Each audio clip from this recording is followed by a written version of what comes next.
অরণ্যের নিস্তব্ধতায় নেকড়ে শুধু শিকারই নয়, নেতৃত্বের এক অসাধারণ উদাহরণ। এরা দলবদ্ধভাবেই চলে, দলবদ্ধভাবে শিকার করে, সবার সামনে থাকে সবচেয়ে অভিজ্ঞ বয়স্ক নেকড়ে,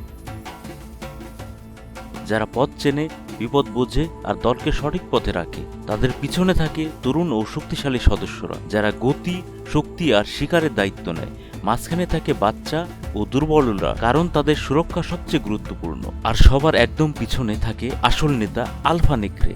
সে সামনে থাকে না এবং পুরো দলকে নজরে রাখে। অজানা এক সত্য, নেকড়ে অত্যন্ত লয়াল।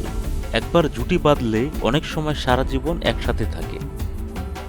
অরণ্যের এই শিক্ষা আমাদের জন্য স্পষ্ট।